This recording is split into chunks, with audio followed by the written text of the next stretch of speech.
है कि आपकी उपस्थिति में आनंद की संपूर्णता है और आपके दाहिने हाथ में सभी तरीके का आनंद है। हमारे जीवन में आपकी मौजूदगी से बेहतर कोई जगह नहीं है। भजन संहिता के लेखक ने कहा कि जैसे हिरनी पानी के लिए हाँफती वैसे तेरे लिए मैं हाँफता परमेश्वर। As the deer panteth for the water, so my soul longs after you. We worship you this evening. We express this desire to get to know you more.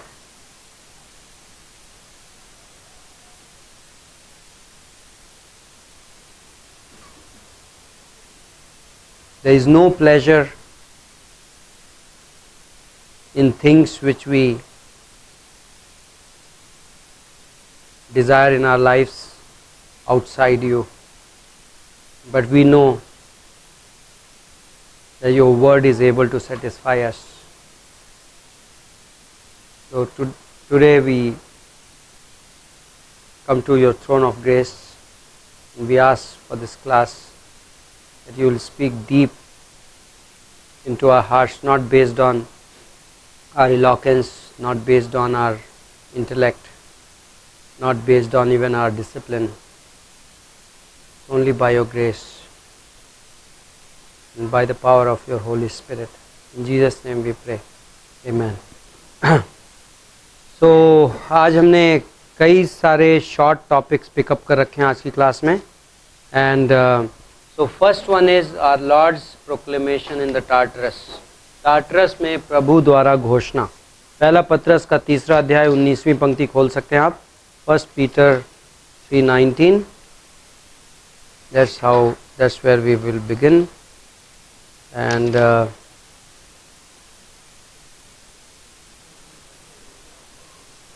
तो जोर से पढ़िए यदि पढ़ी रहे। उसी ने उसने जाकर कैदी आत्माओं को भी प्रचार किया। So in English loudly. Which he went and proclaimed to the spirits in prison.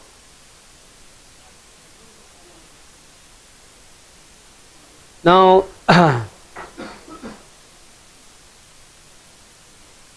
this is talking about Jesus Christ going down. Doubts?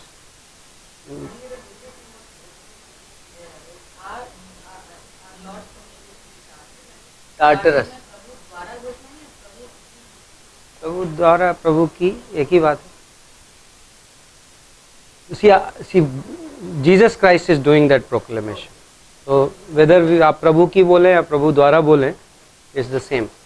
So in fact यहाँ पे जो अभी हमने वर्स पढ़ी, I will have to go to 1 Peter 3:19 for my own sake. पहला पत्रस का 3:19. Now ये वर्स ये कह रहा है, यदि आपने पहले पढ़ा हो, सो ये वर्स ये बोल रहा है कि जीसस क्राइस्ट यीशु मसीह ने जाकर वो जगह पे आत्माओं को समाचार सुनाया, right? He went and made proclamation to the spirits now in prison, okay, who once were disobedient when the patience of God kept waiting in the days of Noah during the construction of the ark, in which a few, that is 8 persons, were brought safely through the water. Now उसी ने उसमें जाकर कैदी आत्माओं को भी प्रचार किया। Now ये किसका उसी ने कौन है? In verse 19, who is he? Verse 18 में you get the answer. 18वीं पंक्ति में कौन है उसका आंसर है।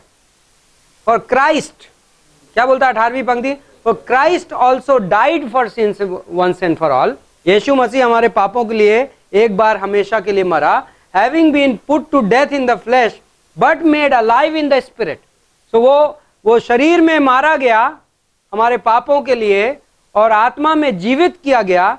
And then next verse says, जिसमें वह गया और उसने आत्माओं को, बंदी आत्माओं को समाचार सुनाया, बंदी आत्माओं को घोषणा दी। He proclaimed, he made a proclamation to the spirits in prison. So number one, ये जो भी घटना है ये यीशु मसीह के मौत और पुनरुत्थान से कनेक्टेड घटना है. ओके, उस टाइम फ्रेम में है ये घटना. Okay, death and resurrection of Christ, it's in the same time frame. Okay, now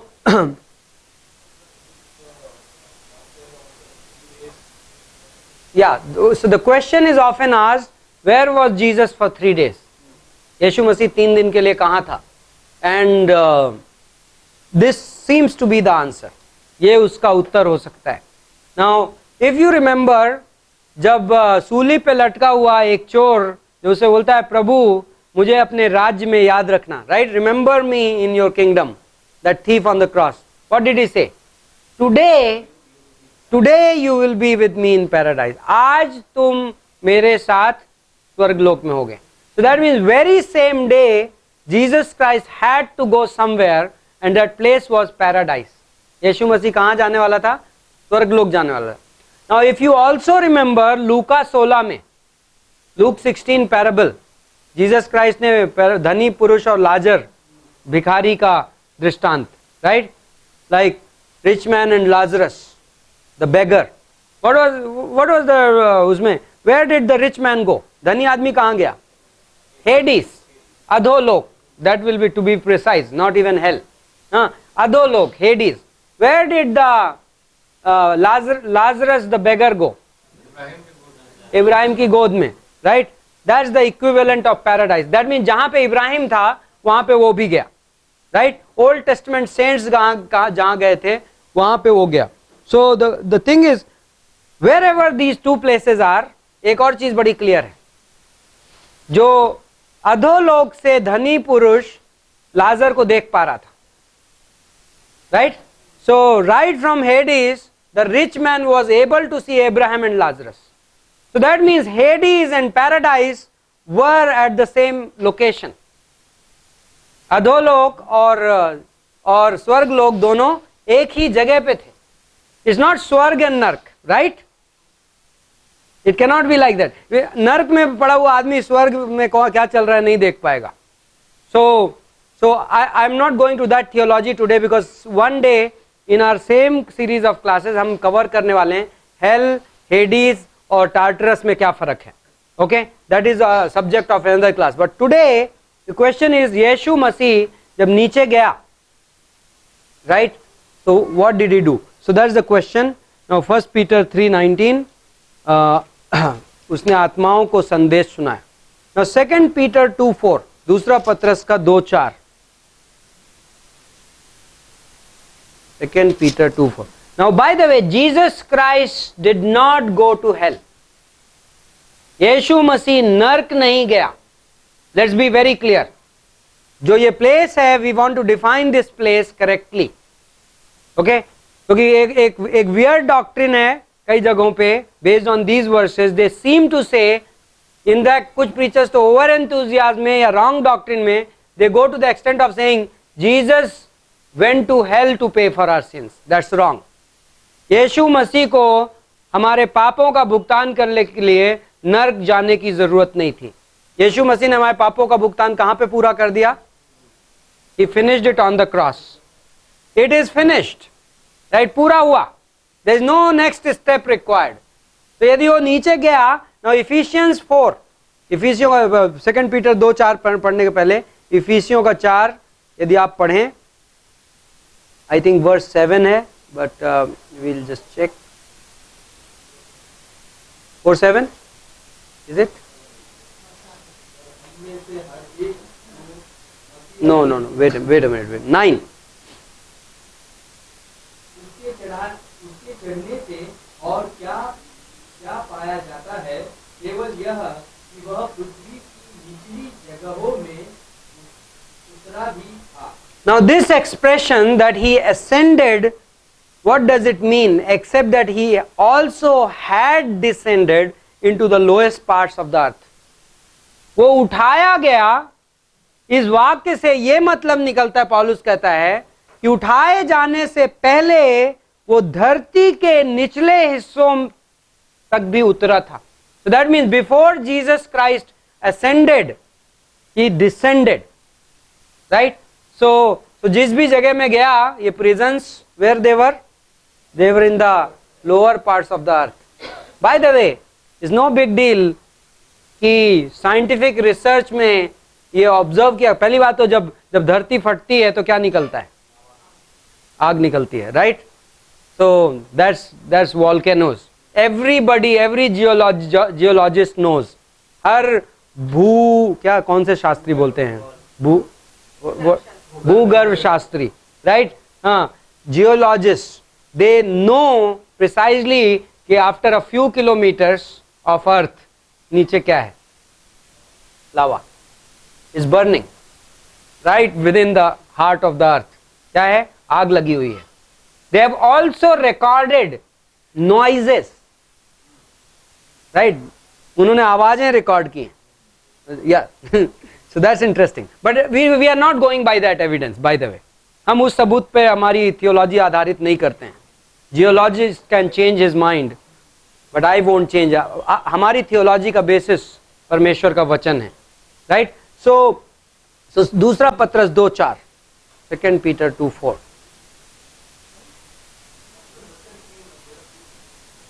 No, it does not. Paradise is not heaven, by the way.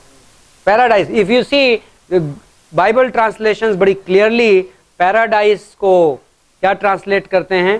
स्वर्ग लोक हिंदी में. And heaven को स्वर्ग. Heaven and paradise were two different things. Nobody could go to heaven until Jesus Christ died on the cross.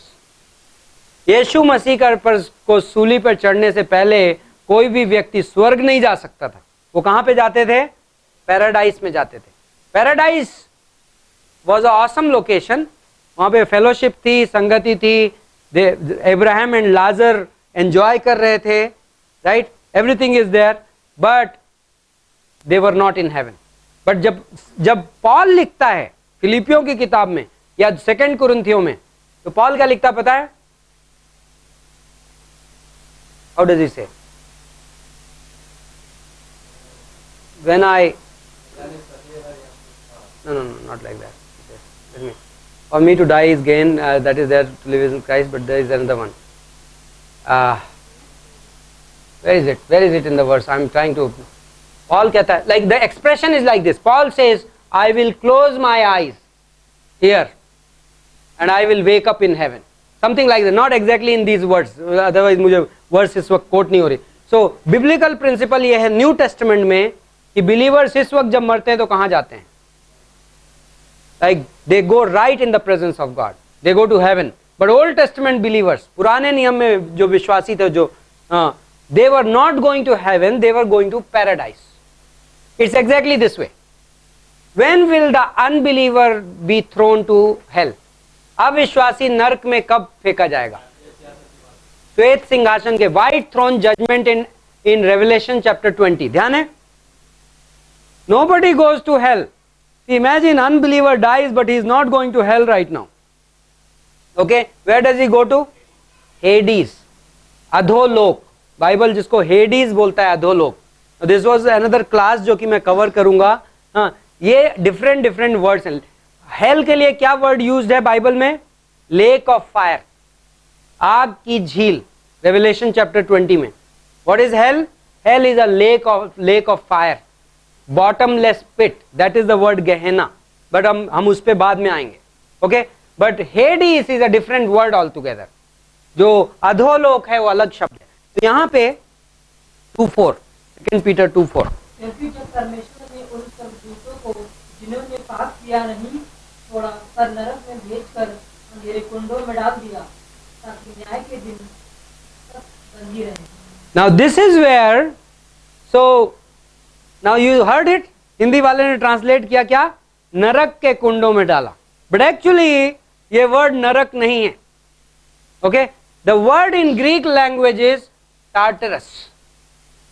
नरक के लिए दूसरा word है जो हम स्टडी करेंगे, बट टार्टरस इज नॉट नरक. Okay, so what does English से?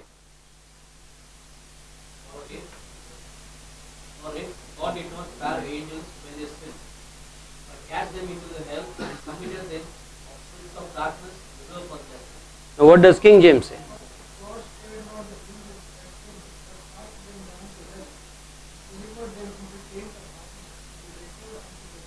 So यहां पे एक्चुअली पिट्स ऑफ डार्कनेस जो वर्ड है, पिट्स ऑफ डार्कनेस जो वर्ड है वो है Tartarus.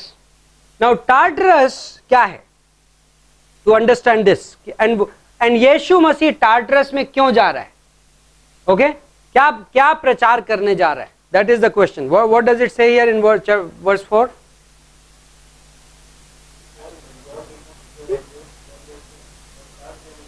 Okay, and 3:19 said he made what? Proclamation. किसी और बाइबल में कुछ और लिखा है?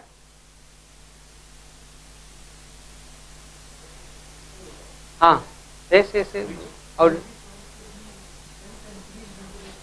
preached unto the spirits. Now the question is, now एक wrong doctrine जो बनाई जा सकती है इससे, वो ये है कि लोग मरने के बाद भी, if Jesus Christ went and preached to them, why would he preach to them?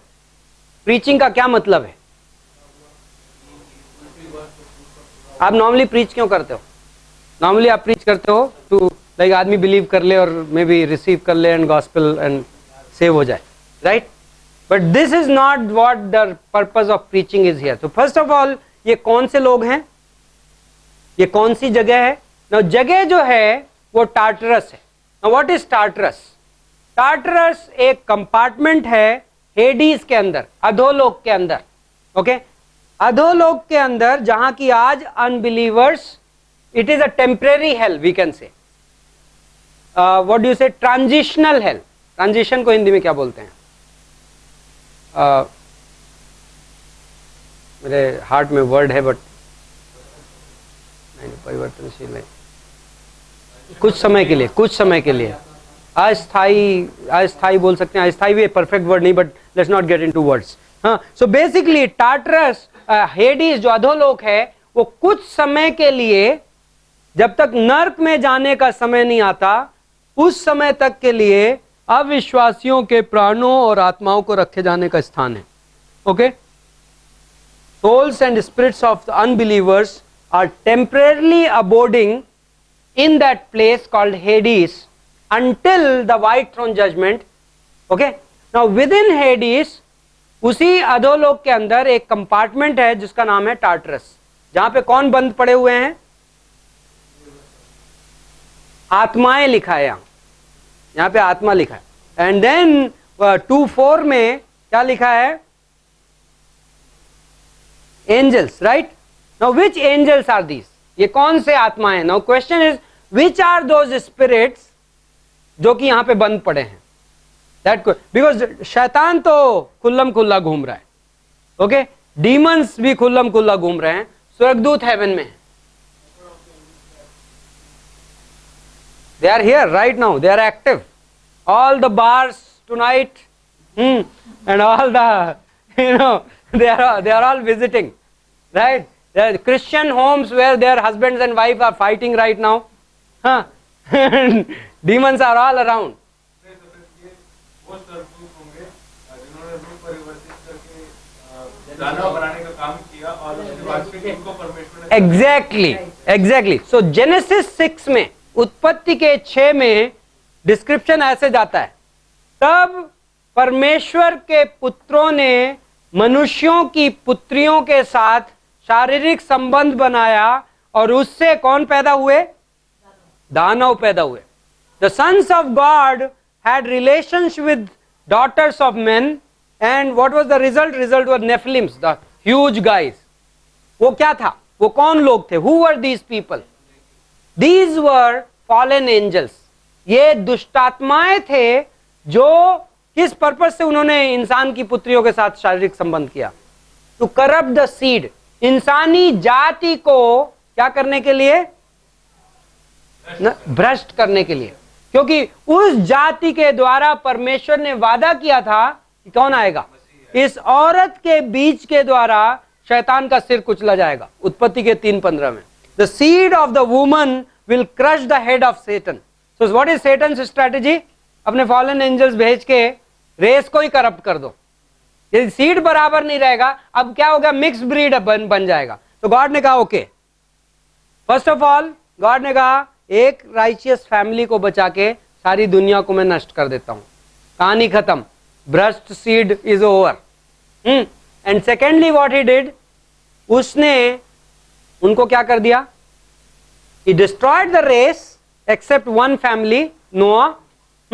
And these fallen angels who did this, God reserved him. Now read it. Chapter 2 verse 4. Where is reserved unto judgment? 2:4 की last, reserved for judgment. उनको बंद कर दिया, और क्या बोलता है Bible, they are reserved for judgment. Hindi में क्या बोलता है, न्याय के दिन तक बंदी। So that means they are basically they are awaiting the day of judgment. 2:4, 2 Peter 2:4, दूसरा पत्रस का 2:4। सो दैट मीन्स ये लोग बंदी पड़े हुए हैं, इंतजार कर रहे हैं। Okay, so this is the teaching. What did, now question ये उठता है, what did Jesus Christ preach to them, right? Why would he go and preach to them? उनको प्रचार करके क्या मिलने वाला है, right? Now the word preach, now preach के लिए दो तरीके के शब्द हैं। जब गॉस्पेल प्रीच करने की, सुसमाचार सुनाने के लिए जो शब्द है वो यहां पे इस्तेमाल नहीं है। Okay, there is another word called kerusso. Greek language में एक शब्द है कैरूसो। नाउ एक्चुअली हमारे नए नियम में, न्यू टेस्टामेंट में, whenever you hear this word preach, this is an amazing word to study. Okay, if you are going to be a preacher, understand this word. यदि आप प्रचारक बनेंगे तो आपको ये शब्द समझना। Now one is preaching the gospel. एक शब्द है कि भाई आप सुसमाचार प्रचार करते हो, उसका एम क्या है कि लोग मन परिवर्तन, लोग ग्रहण करें, उद्धार में आए। But this word in first century, kerusso word was a proclaimer, घोषणा करने वाला। तो वी प्रीचर्स, हम प्रचारक कौन है पता है? We are proclaimers. That's why sometimes you don't care who is listening, right? कई बार एज अ प्रीचर हमें इस बात से फर्क नहीं पड़ता कौन सुन रहा है।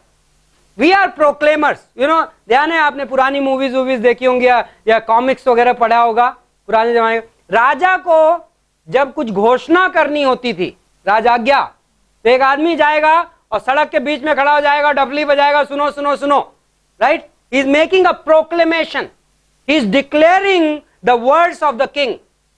वो राजा के शब्दों की घोषणा कर रहा है। That is exactly what we do today, right? So you learn being a preacher based on ये कैरूसो शब्द के हिसाब से। यदि प्रभु ने आपको calling the, your calling is not dependent on the response of the congregation.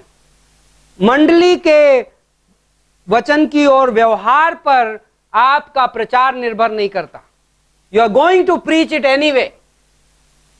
Second Timothy 2:2, दूसरा तिमोथी 2:2 क्या बोलता है Paul? Preach in season and preach out of season. मौसम में करो और बिना मौसम में भी करो, right? Jeremiah is a classic case.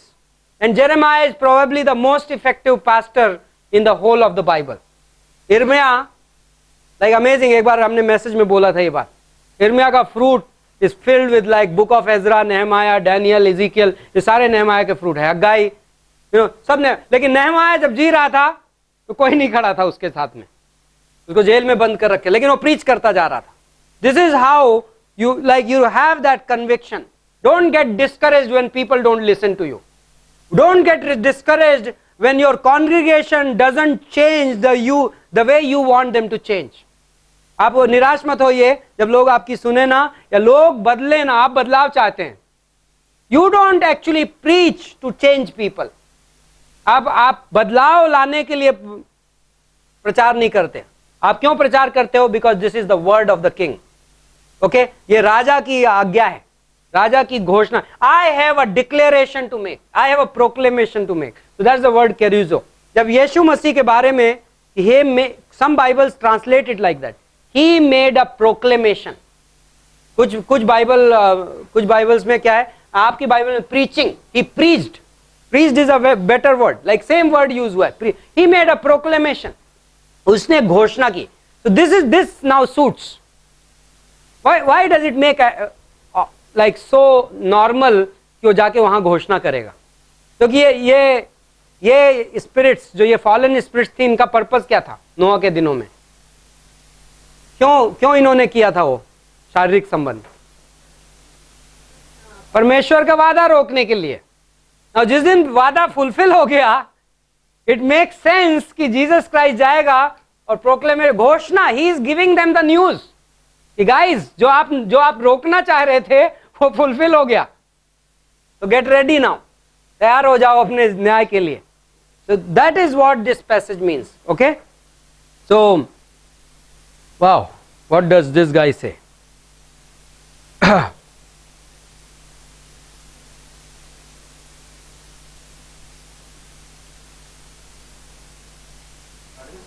हाँ जी, उस केस के बाद कभी दोबारा जाना नहीं पड़ा? हाँ, कहीं पे एक्सप्लेनेशन नहीं है, बट यीशु मसीह ने जब बोला मत्ती के 21 में, क्वेश्चन ये है कि उसके बाद किसी दुष्टात्मा ने इंसान के साथ शारीरिक संबंध किया या नहीं किया, राइट? यही आप पूछ रहे हैं? उसके बाद फिर दानव, ओके, दानव नेफिलिम वर्ड का इस्तेमाल आपको पुराने नियम में मिलता है, राइट? मैं क्यों पूछ रहा हूँ? हाँ, क्योंकि जब कनान देश का भेद लेने के लिए लोग गए, एग्जैक्टली, मैं वही बोल रहा हूँ। गोलायत और गोलायत के भाई, 13 फीट के लोग, और उसके बाद फिर उनका जो मतलब सोने का बिस्तर था, that was of 13 feet, जिसमें वो बाशान का राजा ओग सोता था।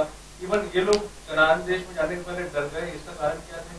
बाइबल में लिखा है कि वो टिड्डियों के समान बराबर अपने आप को देखते, बराबर। भाई मैं उसके बगल में देखता हूँ। गोलायत 9 फीट का था, राइट? गोलायत के 4 भाई थे, बट बड़े लिमिटेड गिने चुने ऐसे जिक्र होते हैं ना आज की डेट में।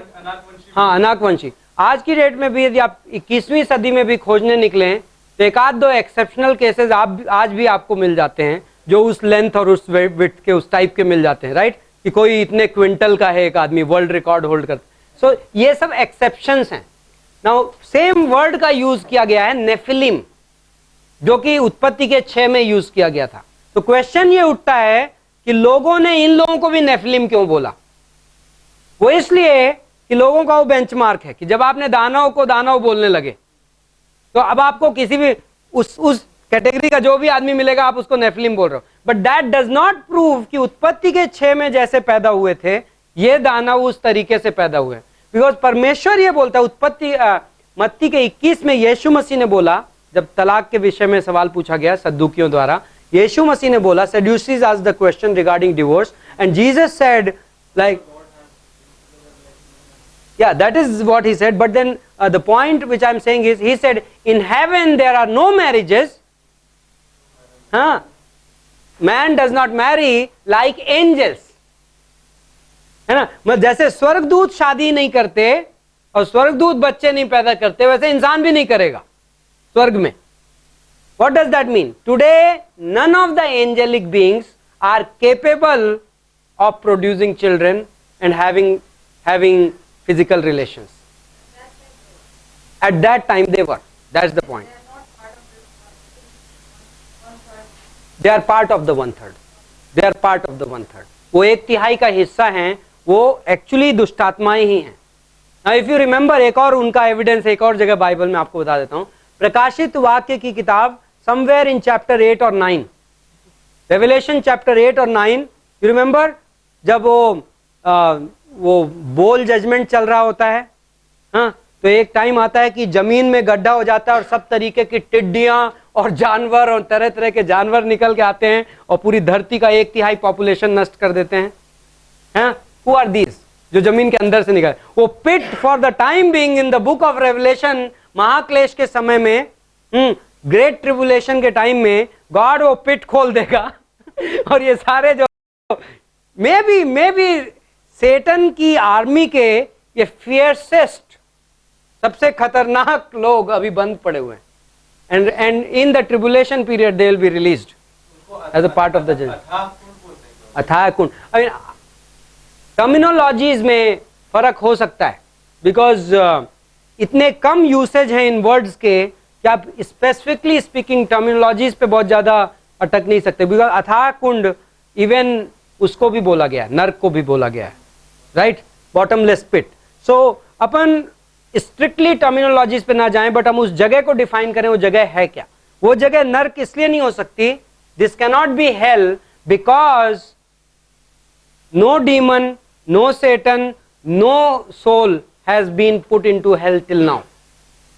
Without judgment nobody will go to hell, even Satan, even death. ध्यान है रेवलेशन 20 में पहले अनबिलीवर्स डाले गए, देन सेटन भी डाला, लाइक डीमंस भी डाले गए, even death has been put, death and Hades, even अधोलोक को कहां डाला जाता है, नर्क में डाला जाता है। So eventually that is the destination, but nobody has gone there till now. Okay, so let's move further, अगला topic. Okay, now our Lord's prayer for resurrection, that's also good one. यीशु मसीह की पुनरुत्थान के लिए प्रार्थना, which is the verse? Hebrews 5:7, इब्रानियों का 5:7 पढ़िए।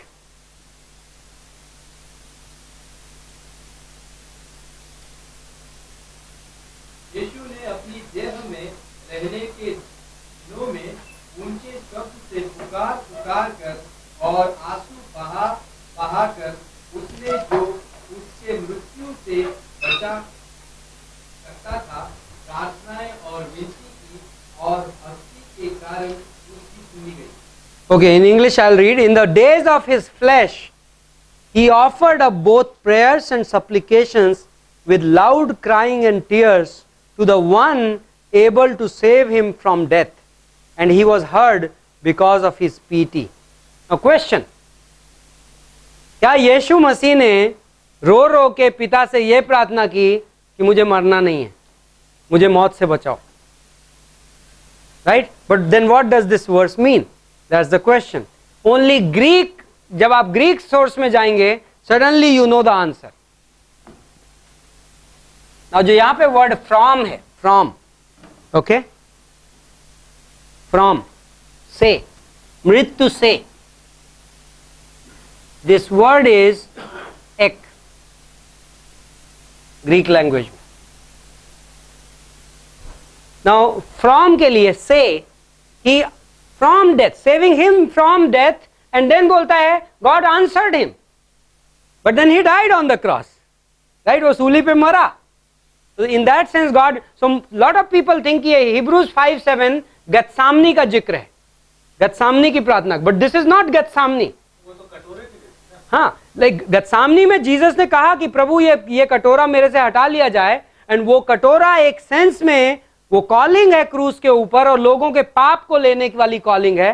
एंड जीसस ने प्रार्थना की कि प्रभु, he did pray that Lord let this cup be taken from me, and then he also said but if it will be your will then not my will but your will be done। यदि तुम्हारी मर्जी है तो मेरी मर्जी नहीं, तुम्हारी मर्जी पूरी हो। But this is not that prayer which this verse is referring to. What is this prayer? From word दो तरीके से इस्तेमाल हो सकता है। से,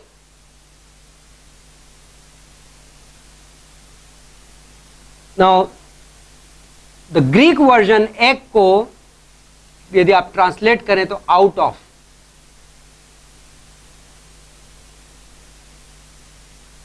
आउट ऑफ, में से, इसको यदि आप सही तरीके से ट्रांसलेट करें, मृत्यु में से बचा लिया जाऊं। उसने क्या प्रार्थना की? What is Jesus praying for? To be saved out of death. That means, you know, I am coming from corner stone. Okay, मैं कॉर्नर स्टोन से आ रहा हूं। ये मैं दो तरीके से बोला जा सकता है। कोई आदमी यहां तक आए, नीचे तक, और नीचे से वेव करे और फिर चला जाए, बोले मैं कॉर्नर स्टोन से आ रहा हूं। Is he saying right? Is saying right. And other is coming into corner stone and then going back corner stone से, and then he says I am coming from corner stone. He is also correct, मैं corner stone से आ रहा हूं। Now when Jesus is praying save me from death, that basically means save me from out of death. That means मुझे मौत से बचाओ, मौत में से बचाओ। दैट मीन्स यीशु को पता है कि मैं मरने वाला हूं, लेकिन मरने के बाद, after I have died, Father, save me. What does that mean? He is praying for resurrection. यीशु की प्रार्थना किस चीज के लिए है? यीशु की प्रार्थना कि पिता मुझे मरो हुओं में से जिंदा करो. That is the prayer it is. Okay? It's not the prayer for saving from death. It is a prayer for saving out of death. Like out of death, give me life. मौत में से मुझे जीवन देना. Like when I die. Imagine when Jesus died, that death was real. यीशु मसीह जब मरा तो मौत ऐसी नहीं थी कि हम सोचते, कई बार हम ये सोच सकते हैं इंसान मरता है तो अलग तरीके से मरता है और जीसस मरा तो अलग तरीके से. No, he died the death like a human being exactly. वो वैसे मरा. And he is like that's the biggest test actually. बहुत बड़ी परीक्षा है कि पिता मुझे लाइक 3 days का गैप है. Will this body stay in the grave? Of course he doesn't have any doubt, उसको कोई शंका नहीं. बट इशू इज कि पिता उस शरीर को कब्र में मत रहने देना, उसे उठाना. That is the prayer. Save me out of the death. Okay, now Psalm 22 actually ends like that. Bhajan Samhita 22, Psalm 22 actually शुरू होती है क्रूस के ऊपर एंड एंड होती है उसी प्रेयर से कि पिता जब तू मुझे बचा लेगा तब मैं तेरी मंडली में तेरे नाम का प्रचार करूंगा. What is that? Post resurrection. यीशु मसीह सूली पे कोई प्रचार नहीं किया, राइट? प्रचार कहां पे जाके किया? After he was resurrected, then he is coming and he is preaching. He is 40 days, 40 दिन तक. ओके, नाउ तीसरा lesson. How much time do we have? Okay, not bad. Peter, पतरस. नाउ पतरस का केस है regarding cursing.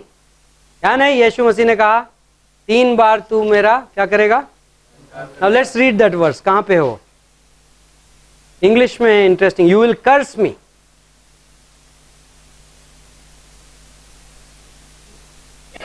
Where is that? Where is my? पढ़िए.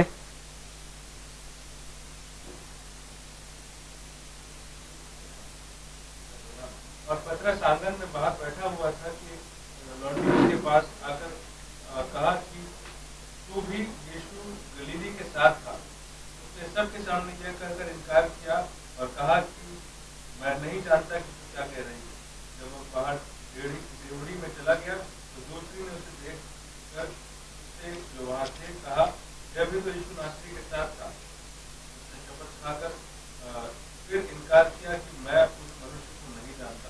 थोड़ी देर के बाद वहां खड़े थे, उन्होंने पतरस के पास आकर उससे कहा, सचमुच तू भी उनमें से एक है जो कि तेरी बोली तेरा भेद खोल देती है. धिक्कार देने और शपथ खाने लगा कि मैं उस मनुष्य को नहीं जानता और तुरंत मुर्दे में पा गया. ये कौन सी वर्ष थी? धिक्कार करने. नाउ सेम मैं मार्क 14:71 खोला हूं, मरकुस 14:71 एंड बोलता है तब पतरस धिक्कार देने और शपथ खाने लगा. ओके, पतरस धिक्कार देने और शपथ खाने लगा. इंग्लिश में बोलता है he began to curse and swear. अब आज की भाषा में जब आप बोलते हो कोई आदमी कर्स एंड स्वेयर कर रहा है तो उसका क्या मतलब है? Like he is cursing, he is swearing, गाली देना, राइट? कर्स एंड स्वेयर या धिक्कार करने का क्या मतलब है? डज दैट मीन कि पीटर लाइक बैड माउथ था और उसने जीसस के नाम पे गाली दी, या like what does this word से? वो धिक्कार करने, कर्स एंड स्वेयर करने लगा. Now that's a like question for us. Like Peter ने उस वक्त क्या किया था? ओके, सो ये वर्ड कर्स जो है, यदि आप गलातियों का 1:9 देखें, गलेशियंस 1:9,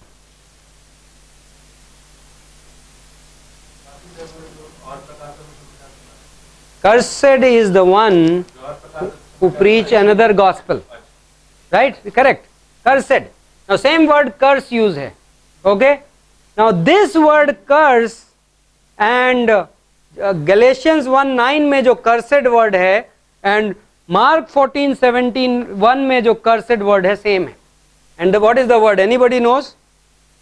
Greek language में what is this word? Anathema. All actually कई Bibles में written है वहाँ पे anathema. Like the Greek word anathema means cursed, शापित. What does that mean?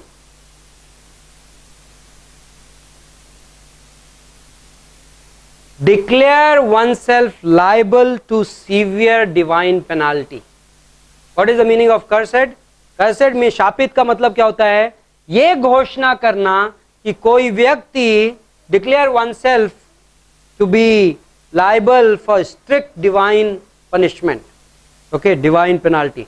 मतलब यह घोषणा करना कि वह व्यक्ति परमेश्वर द्वारा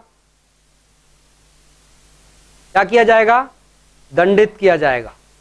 So that is the curse. Okay. Now second word is swear. Swear word what was Hindi में क्या था? शपथ लेना. शपथ तो ठीक था. धिक्कार और क्या करने लगा? 1471 में धिक्कार और शब्द. सो बेसिकली उसका मतलब है शपथ खाना. So what did Peter do actually? पतरस ने क्या किया? पतरस ने कहा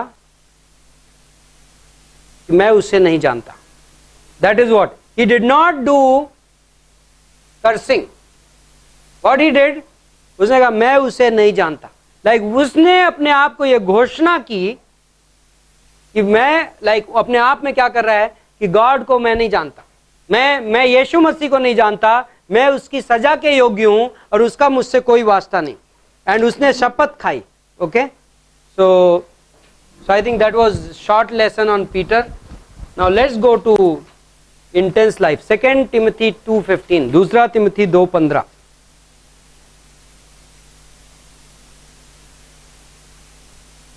Timothy 2:15. Who knows? Anybody knows the verse by memory? अपने आप को परमेश्वर के ग्रहण करके करने की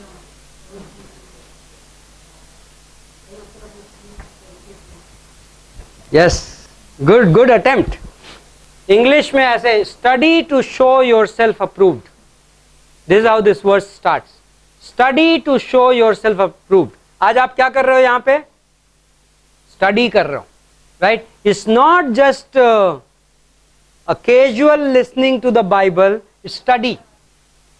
राइट. अध्ययन. आप बाइबल को सिर्फ पढ़ नहीं रहे. Devotional reading is fine, but आप क्या कर रहे हो? स्टडी कर रहे. Study to show yourself approved. Now ये वर्ड्स के हम एक एक हिस्से को but let's read that. 2 Timothy 2:15. पूरी की पूरी वर्ड्स पढ़िए. somebody. अपने आप को परमेश्वर का ग्रहण योग्य और ऐसा काम करने वाला ठहराने का प्रयत्न कर जो लज्जित होने न पाए और जो सत्य के वचन को ठीक रीति से काम में लाता हो. ओके. काम करने और ठहराने का प्रयत्न. यस. लज्जित न होने का. सो इंग्लिश में be diligent to present. Different version में डिफरेंट हो सकता है राकेश, है ना. So be diligent to present yourself approved to God as a workman who does not need to be ashamed, accurately handling the word of truth. Now King James version.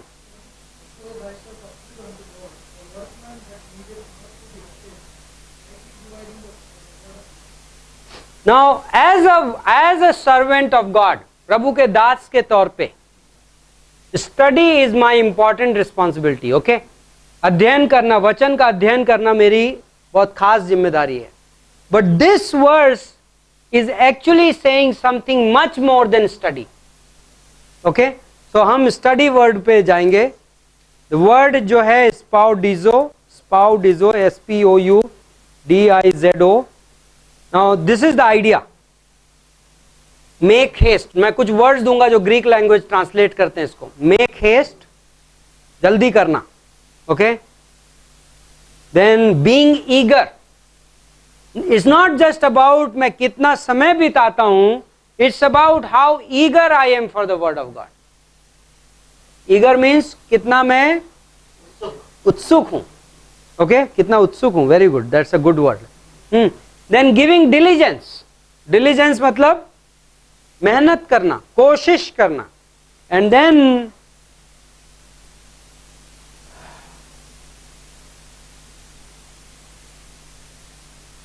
now how do I get it? ये मेरी ज़िंदगी में कैसे होता है कि मैं जब आप में भी मसीह में आए तो आप अपनी बाइबल पढ़ते थे, राइट? एंड बाइबल से परमेश्वर आपसे बातें करता था, कुछ समझ में आता था, कुछ नहीं भी आता था, एंड यू आर हैप्पी, प्रभु आपसे बातें कर रहा है। And study was primarily devotional, भक्ति भरा वो था। देन समवेयर आप वचन में कुछ ज़्यादा इंटरेस्टेड होने लगे, आपने कहा मैं इस वचन को अध्ययन करना चाहता हूँ। How does it happen? How does it happen कि आप कोशिश करने लगे, प्रयत्न करने लगे, आप ये कहने लगे wow, I mean study is hard work sometimes, right? अध्ययन करना कई बार कठिन काम हो सकता है, इवन दो हम ये जानते हैं कि उसके रिवार्ड्स अमेजिंग है, प्रभु हमें भरता है, प्रभु हमें हम में से कोई एक्चुअली इस तरीके से ये नहीं कहेगा कि एक्चुअली स्टडी हार्ड वर्क है, राइट? एक सेंस में बहुत हार्ड वर्क है, राइट? आज मुझे रिचर्ड के साथ कल रात को मैं 11:30 बजे तक था, एंड देन मैंने कहा रिचर्ड पता नहीं आज पढ़ाई का क्या होगा। तो रिचर्ड पहली बार जब मुझसे आज मिला शाम में, तो मुझसे रिचर्ड ने पूछा पास्टर आप कितने बजे तक जगे हुए थे? सो we were together until 11:30 last night, and then first thing you asked me when you met me today is asking until what time was I awake yesterday. So these are the questions, ये सवाल हैं जो आपको इस verse को relevant बनाते हैं। like in one sense it requires a lot of commitment, right? But on the other sense एक तरफ से बहुत ज़्यादा मेहनत लगती है, but in the other sense you say that I am so filled, मैं कितना भरा जाता हूँ जब मैं वैसा करता हूँ, right? So Philippians 2:13, परमेश्वर मुझे इच्छा देता है, परमेश्वर मुझे इच्छा देता है, God gives me the will and the desire, okay? God starts fulfilling me in a way that nobody has to take my attendance, right? कोई मेरी attendance ले या ना ले, लेकिन फिर भी like in my study closet nobody takes my attendance, right?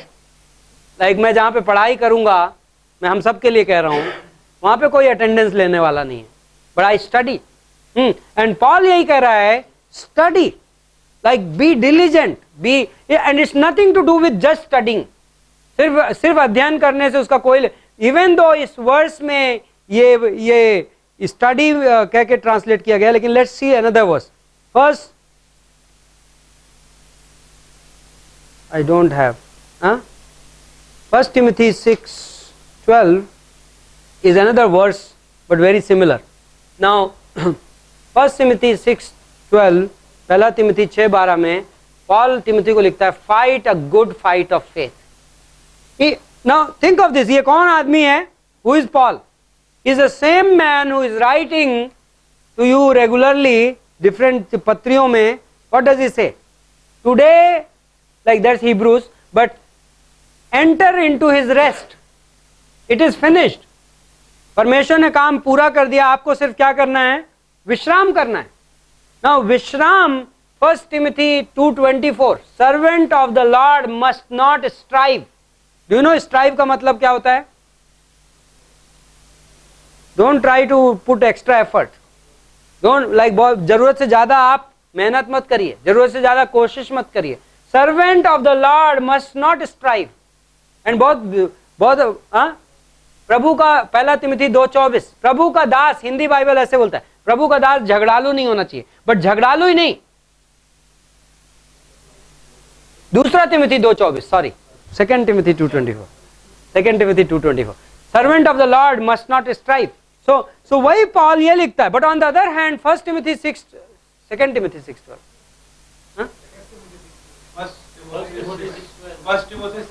First Timothy 6:12.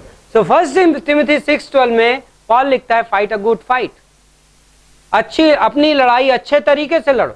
2 Timothy 4 में पॉल लिखता है, I have fought a good fight, मैंने अपनी लड़ाई अच्छे से लड़ी, मैंने अपनी दौड़ अच्छे से दौड़ी। हिब्रूज का लेखक हिब्रूज 12:2 में लिखता है, therefore run this race with patience, इस दौड़ को कैसे दौड़ो?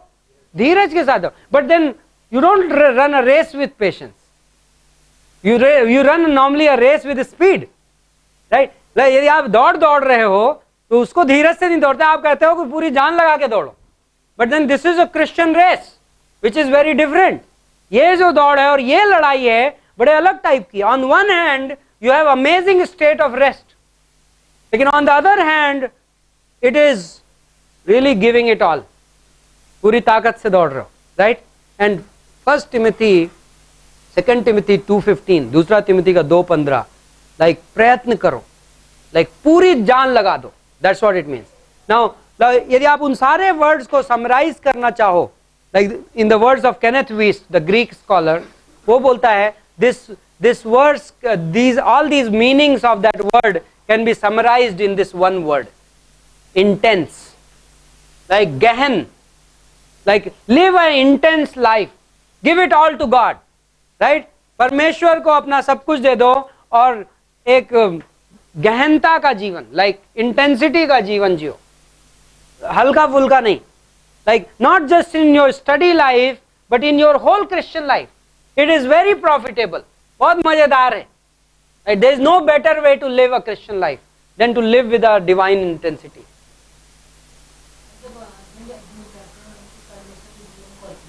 जीवन को अध्ययन करते हैं, and he says something like this, he says not just in study but also in character and service. सिर्फ पढ़ाई में नहीं बल्कि एक चरित्र में और सेवा में, right. So we live in with an intensity not in our study life but also like there is an intensity of conviction. हम कहते हैं I believe what I believe, मैं जो विश्वास करता हूं उसको मैं सच में विश्वास करता हूं।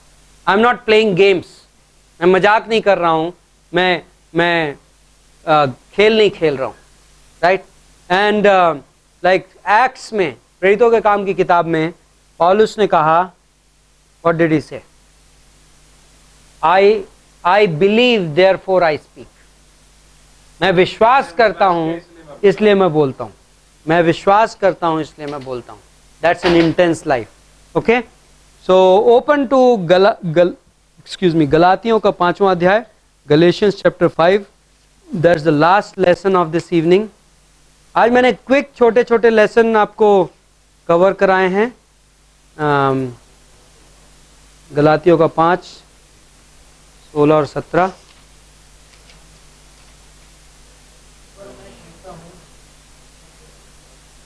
ना जोर से बोलिए। और मैं कहता हूँ आत्मा के अनुसार चलो तो तुम शरीर की लालसा किसी रीति से पूरी ना करोगे। ओके, क्योंकि शरीर आत्मा के विरोध में और आत्मा शरीर के विरोध में लालसा करता है और ये एक दूसरे के। Okay, now English. इसलिए कि जो कुछ तुम चाहते हो वह न करना।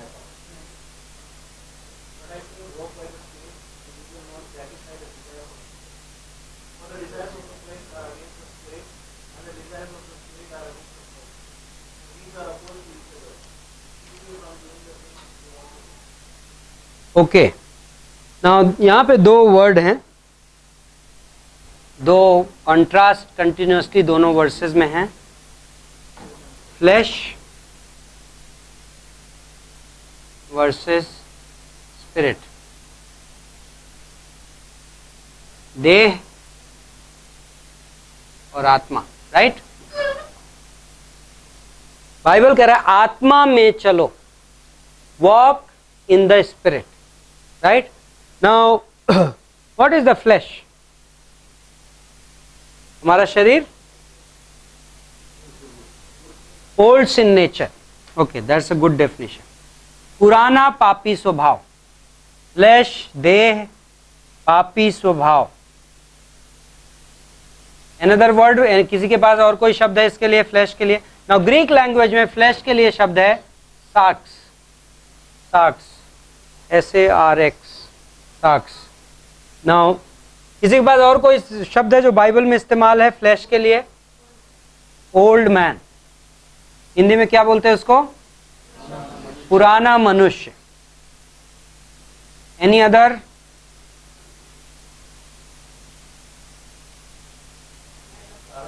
एडम, वेरी गुड, आदम। Any other word? Huh? Carnal.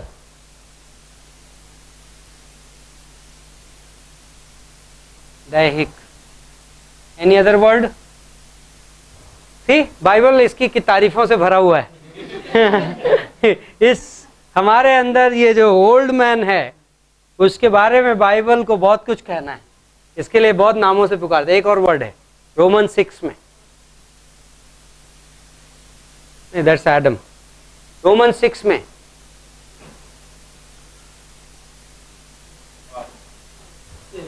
पाप आपको जब व्यक्ति के रूप में कहता है, not just singular version of the word sin, same व्यक्ति, राइट. फ्लैश और तो ये फ्लैश और स्पिरिट आपस में क्या कर रहे हैं? इन्होंने पंगा ले रखा है, राइट. हाँ, ये लड़ाई करते रहते हैं. नाउ बाइबल बोलता है, नाउ ये क्वेश्चन आपने कभी ना कभी जरूर पूछा होगा. यदि आप मेरे जैसे हो तो अभी भी पूछ लेते होगे कि प्रभु मैं ये चंगुल से ये पापी स्वभाव के चंगुल से कैसे मुक्त हूँ. इवन पॉल भी ये क्वेश्चन पूछता है कि प्रभु कैसा भागा व्यक्ति मैं इस पाप की देह से कब छुटकारा पाऊंगा. Exactly. So if you have ever struggled and asked this question, like, Lord, like how do I get delivered? मैं कैसे आजाद हूँ, right? Like अपने आप से. Somebody said, you know who is your biggest enemy? Myself, right? I am my biggest enemy. मैं अपना सबसे बड़ा दुश्मन हूँ. If you know that's true. Now, so this is what this verse is answering. Walk in the spirit. आत्मा में चलो. Okay? Then what will you do? शरीर की लालसाओं को पूरा नहीं करो. वाह, so simple. परमेश्वर का walk in the, so but lot of people, you know how they do? They reverse this verse. इस पंक्ति को उल्टा कर देते हैं. शरीर की लालसाओं को मैं नहीं पूरा करूं जिससे मैं आत्मा में चल सकूं. But this is not how this verse says. ये पंक्ति ऐसा नहीं कहता. This verse is not saying let me not walk in my flesh so that I should not walk in my spirit, so that I should walk in the spirit. Verse is opposite. Verse ये कह रही है walk in the spirit so that you should not fulfill the works of the flesh.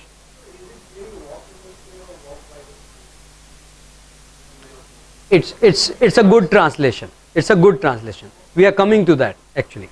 Now, you remember हमने 2 Sunday पहले message किया था.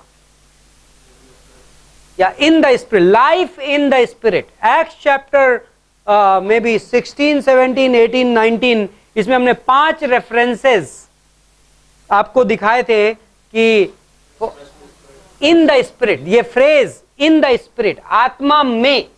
And then there are other places where the same phrase is used. Jude, remember Jude verse 20 जो हमने पहले पढ़ाई हुई है.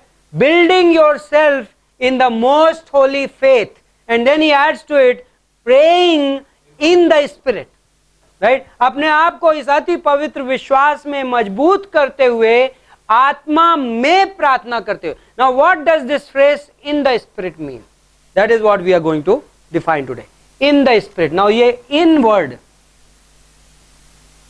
in grammatical word है and grammar में कारक होते हैं. Now today I'll have to refer my grammar का हिंदी नोट्स. ग्रामर में कारक होते हैं केस. इंग्लिश में हम केस बोलते हैं. ओके. नाउ इस इन में ग्रीक लैंग्वेज में 2 केस हैं. One is locative, other is instrumental. मैं हिंदी वर्जन आपको 1 मिनट में बताता हूं.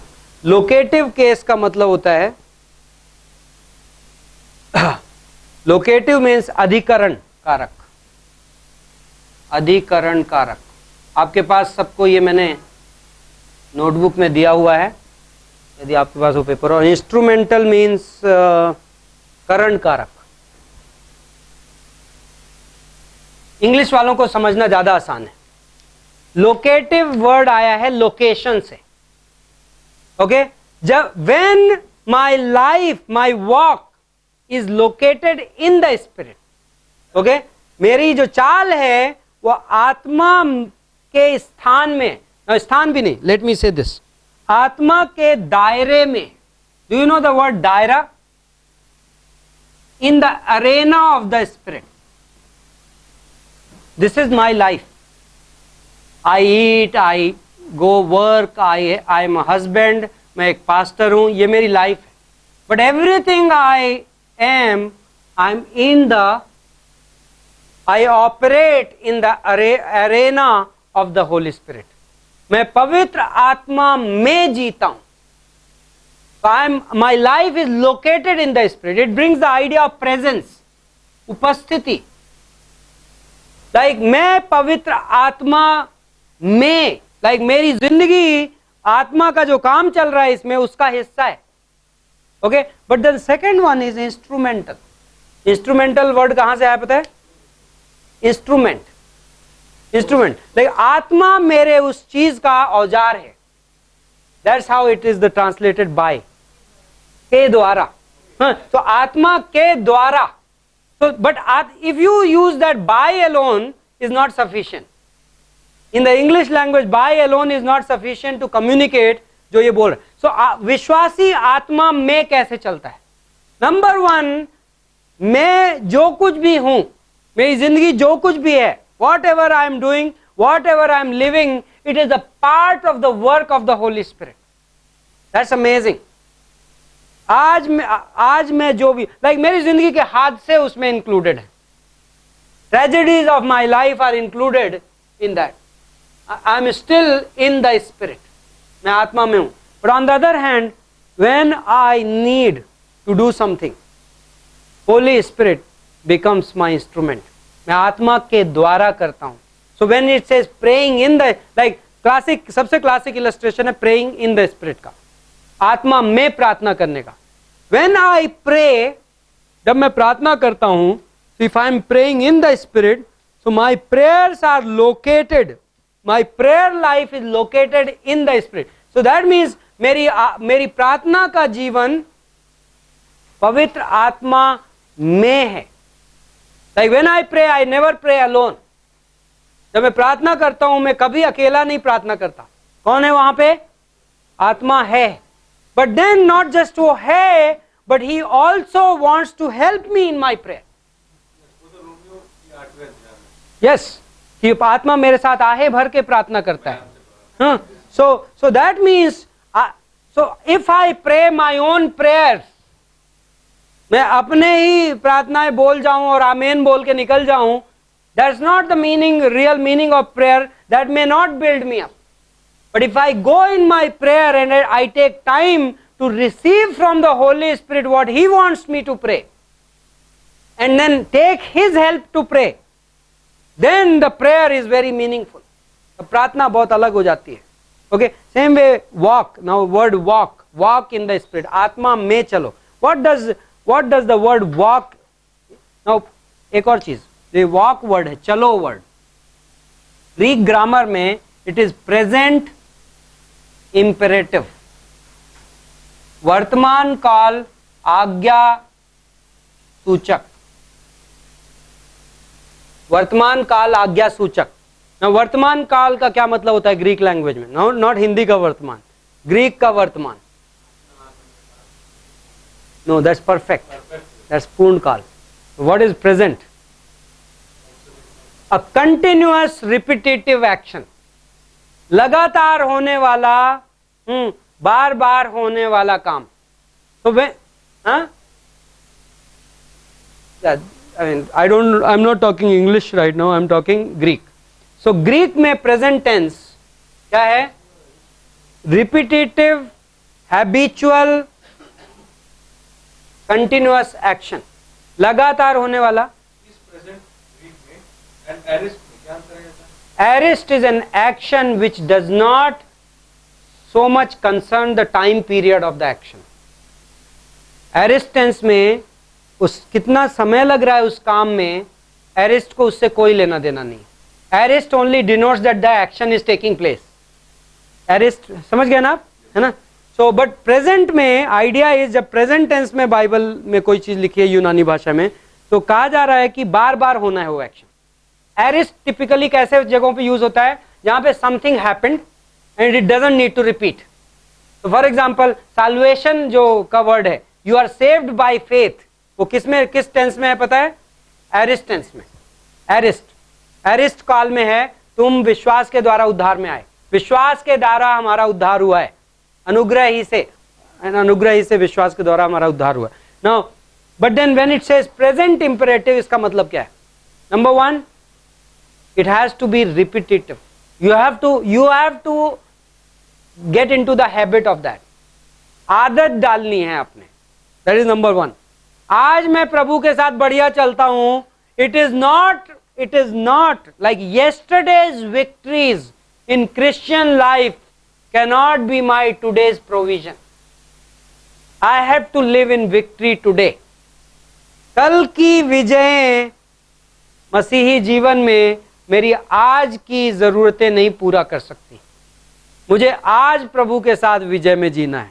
ये लोग होते हैं ना, हिस्टोरिकल क्रिश्चियनिटी में जीते हैं, हिस्टोरिकल क्रिश्चियनिटी, ऐतिहासिक मसीहीपन। लाइक एक जमाने में मैंने इतना बड़ा चर्च प्लांट किया था, आज कहाँ है?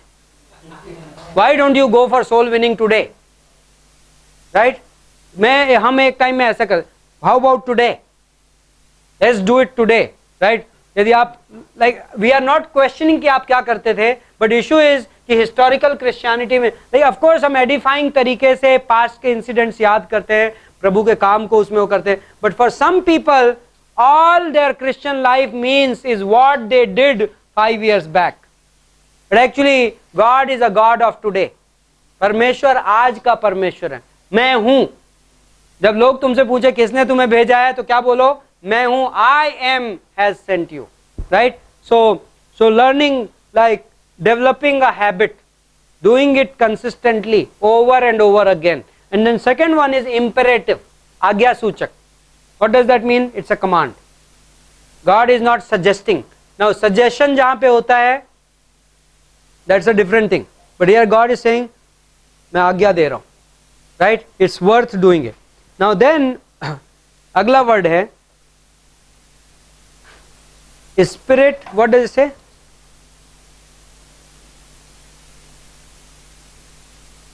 Flesh sets its desire against the spirit. King James क्या बोलता है? Flesh lusts after the spirit. Flesh lusts after the spirit. Hindi में क्या बोलता है? दूसरी 17वीं पंक्ति में शरीर आत्मा के विरोध में, विरोध। Okay, now this word lust word थोड़ा अजीब सा था, राइट? लस्ट से हम तो लालसा समझते हैं, right? So how can you use the word lust here? The reason is lust is desire. Desire can be either good and desire can either be bad. इच्छा, तीव्र इच्छा, नॉट जस्ट इच्छा, तीव्र इच्छा। सो हमारे अंदर जो ओल्ड सिन नेचर है और जो हमारे अंदर आत्मा का काम है, दोनों एक दूसरे के क्या हैं? अगेंस्ट हैं, दोनों एक दूसरे के खिलाफ हैं। नाउ अनदर वर्ड, एक इस प्रोनाउन का grammatically it's called reciprocal pronoun. Greek language में जो प्रोनाउन है, सर्वनाम, there is a use of reciprocal pronoun. What does the reciprocal pronoun mean? Reciprocal means, English में वर्ड है रेसिप्रोकेट, राइट? बदले में, लाइक बराबरी, परस्पर। हिंदी में शब्द है परस्पर। दैट मीन्स ताली एक हाथ से नहीं बजेगी, बोलते हैं ना, ताली एक हाथ से नहीं बजती, दोनों का उसमें योगदान है। So that means like not just flesh आत्मा के खिलाफ लड़ाई कर रहा है, आत्मा भी फ्लैश के खिलाफ लड़ाई कर रहा है। मेरे अंदर क्या हो रहा है? मेरे अंदर एक लड़ाई चल रही है। ध्यान है आप, वो इसहाक की बीवी कौन थी? Rebecca, right? रिबेका नहीं, बराबर है, इसहाक की वाइफ रिबेका थी, हाँ? और रिबेका के पेट में दो थे, राइट? एक साथ। कौन कौन? एसाव और याकूब, Jacob and Esau.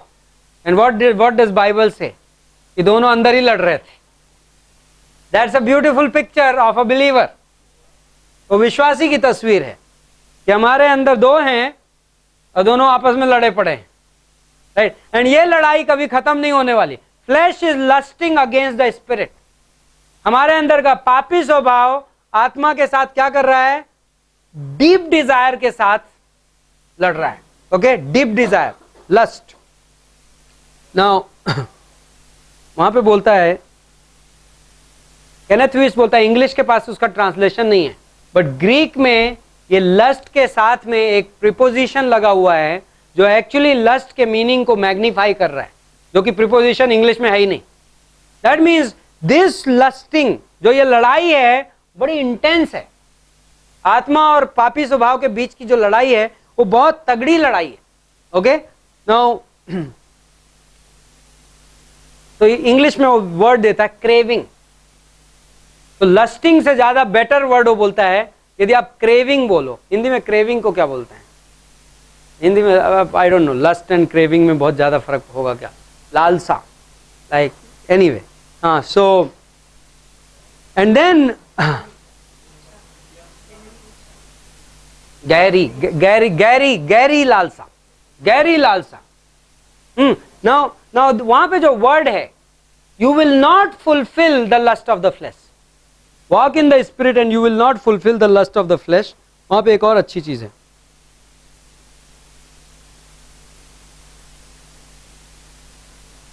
One minute, let me correct this. जो ये मैंने प्रीपोजिशन पे जो कमेंट दिया है एंड जो हमने कहा गहरी लालसा, ये फर्स्ट वर्स की हम जिक्र कर रहे हैं, 5:16। You will not fulfil the lust of the flesh. अपने पापी स्वभाव की लालसाओं को पूरा नहीं करोगे। जो लालसा वर्ड है वहां पे ये प्रीपोजिशन लगा हुआ है। दैट मीन्स मेरे फ्लैश के अंदर नॉट जस्ट एक लस्ट है बल्कि एक क्रेविंग है। आपको कई बार प्यास लगी है, लाइक गर्मी के दिन है और आप प्यास के मारे मर रहे हो, लाइक ऑलमोस्ट ऐसा लग रहा है कि एक घूंट मिल जाए इस वक्त पानी, एक deep craving. That's how our flesh is. जो हमारा पापी स्वभाव है वो वैसा है, वो क्रेव करता है। ओके, उसके अंदर एक इंटेंस डिजायर है। बट बाइबल क्या बोल रहा है पता है? वॉक इन द स्पिरिट, आत्मा में चलो जिससे तुम देह की इच्छाओं को पूरा ना करो।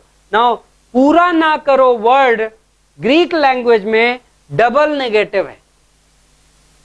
यू नो, जब दो बार नेगेटिव आदमी, जब बच्चे को आपने बोला नहीं, तो कई बार बच्चा सीरियस नहीं होता, वो सोचता है ये तो ऐसे ही बोल दिया, अभी टेस्ट करते हैं ये सीरियसली नहीं है या मजाक वाला नहीं है, राइट? फिर बच्चा फिर थोड़ा ट्राई करता है, नहीं बोला ना, अच्छा समझ आ रहा है अब डंडा आने वाला है। हाँ, अभी नहीं हो। Double negative. आपको ध्यान है यीशु मसीह कई बार डबल सैल्यूटेशन यूज करता था। Double salutation means verily verily I say unto you, मैं तुमसे सच सच कहता हूं। एक बार बोलने से काफी था, लेकिन यीशु क्या कर रहा है? स्ट्रेस कर रहा है, this is really true.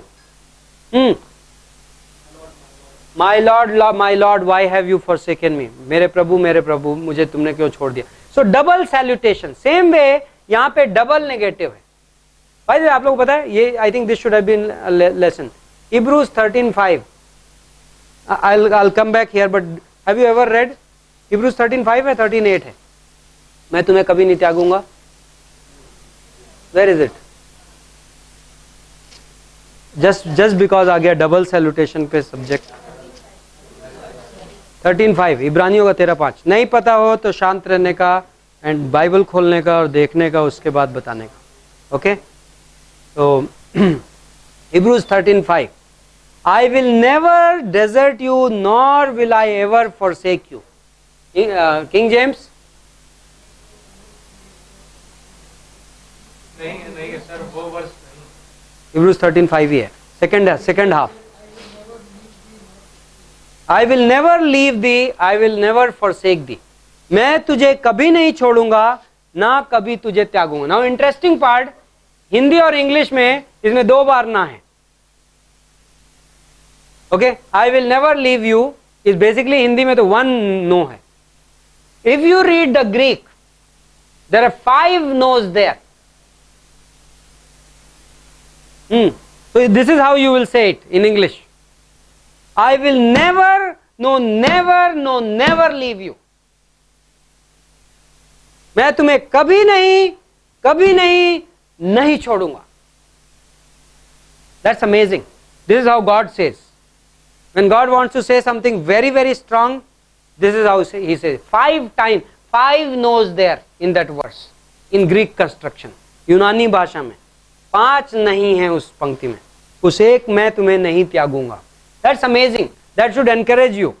Like I think God को ये पता है कि कभी ना कभी हम में से सारे के सारे ये सवाल पूछेंगे कि प्रभु तुमने हमें क्यों छोड़ दिया है। तो प्रभु बिल्कुल 5 सैल्यूटेशन के साथ बता रहा है कि कभी नहीं छोड़ूंगा।